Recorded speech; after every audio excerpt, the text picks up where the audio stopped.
एक लाइन कोई बोला कि साहब मरा हुआ आदमी का रुपया ले लिया। आपके ऑफिसर्स को टाइम ही नहीं है पढ़ने का जजमेंट।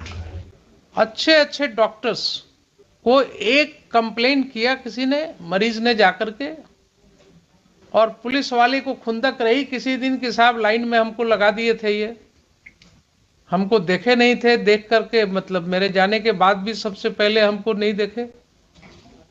तो उसने सीधा हथकड़ी लगाया डॉक्टर को, भरे क्लिनिक में और जेल में डाल दिया। Supreme Court judgment you are not following, तो बड़ा मुश्किल है ना ये। हॉस्पिटल्स एंड डॉक्टर्स, एक लाइन कोई बोला कि साहब मरा हुआ आदमी का रुपया ले लिया, तो उसको एक, अब तो कोई डॉक्टर किसी को एडमिट नहीं करेगा। तो यहाँ जो केस एंड काउंटर केस दोनों हुआ है और इसे एडमिटेड की काउंटर केस देखा है ना क्या है। हॉस्पिटल में तोड़ फोड़ किया गया, हॉस्पिटल में तोड़ फोड़ किया गया, मारपीट किया गया, और आपने एक प्रिलिमिनरी इन्वेस्टिगेशन करना उचित नहीं समझा इतना बोनाफाइड्स केस में। जैकब मैथ्यू केस का क्या फायदा है? क्या जजमेंट का तो कोई मतलब है नहीं। ऑन दैट ग्राउंड लॉर्डशिप आपके ऑफिसर्स को टाइम ही नहीं है पढ़ने का judgment. Supreme Court judgments, High Court judgments, nobody takes care. Inquiry lordship. But the other parties lordship ki they have nowadays, it has become a fashion in such type of hospital ki they have grab money from the poor. Mr. Sharma, there may be one case of this nature, but on these kind of vague assertions, can you prosecute a hospital? Or it may be a case of deficiency in service. We are talking of criminal prosecution. Criminal prosecution is a serious thing. When one FIR is lodged against a doctor or against a hospital, alleging कि साहब इन्होंने treatment अच्छा से नहीं किया इसलिए मर गया पेशेंट, तो उसके बाद तो फिर वो वेग ही रह जाता है। कौन देखने गया क्या ट्रीटमेंट हुआ नहीं हुआ? आपके पुलिस ऑफिसर को है इतनी क्षमता कि वो जज कर सके? इसीलिए तो प्रिलिमिनरी इन्वेस्टिगेशन की बात कही गई थी, एक्सपर्ट ओपिनियन की बात कही गई थी। अगर किसी को फुल प्रूफ केस बनाना होगा तो जिस व्यक्ति का इलाज हुआ, जिसका डेथ हुआ,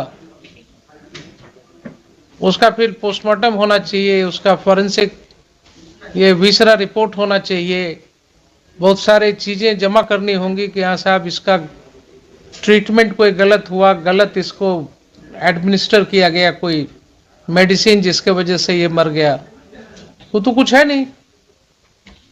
तो डेड बॉडी को डिस्पोज ऑफ कर दिया और उसके बाद एक केस भी कर दिया साथ में। आखिर सुप्रीम कोर्ट ने क्यों ये सेफ गार्ड प्रोवाइड किया? क्या ओकेजन था?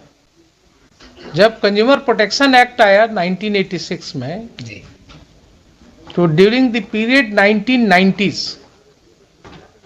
मतलब I had occasion to appear in several cases of that nature. अच्छे अच्छे डॉक्टर्स को एक कंप्लेन किया किसी ने, मरीज ने जाकर के, और पुलिस वाले को खुंदक रही किसी दिन कि साहब लाइन में हमको लगा दिए थे, ये हमको देखे नहीं थे, देख करके मतलब मेरे जाने के बाद भी सबसे पहले हमको नहीं देखे। तो उसने सीधा हथकड़ी लगाया डॉक्टर को, भरे क्लिनिक में और जेल में डाल दिया। खुल करके हुआ। जैकब मैथ्यू केस ऐसे नहीं आया।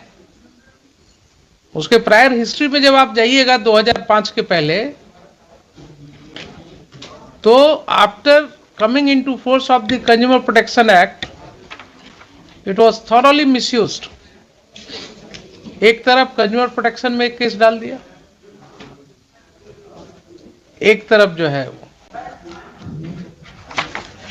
I had occasion to deal with one matter in a very renowned doctor of this town. Used to come to instruct me. तो ढेर सारी किताबें लेकर के आते थे तो बताते थे कि देखिए साहब, ये कैसे इस लड़के का एक्सीडेंट हुआ, एक्सीडेंट होने के बाद ये उसका जो है मोटरसाइकिल से ये जब गिरा, उसके बाद ये पूरा क्रश हो गया. He was brought before me. हमने इमीडिएटली इसको ऑपरेट किया, बट जो शायद 10,000 में एक केस होता है, जैसे ही उसको ऑपरेशन थिएटर से लेकर के गए तो फैट इम्बोलिज्म डेवलप कर गया. ये 10,000 भी शायद हम कम बोल रहे हैं, लाख में भी होता है, एक आध केस ऐसा होता है. Unfortunately it happened with him.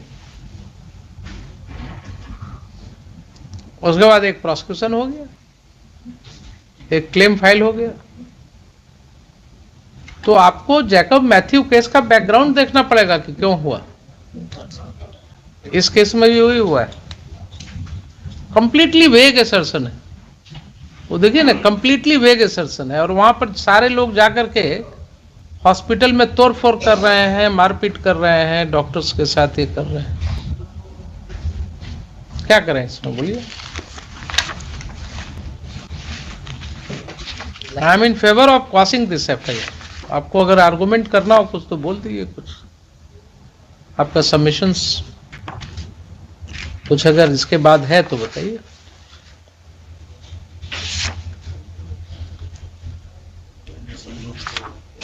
Inquiry हुआ नहीं after Jacob Matthew lordship.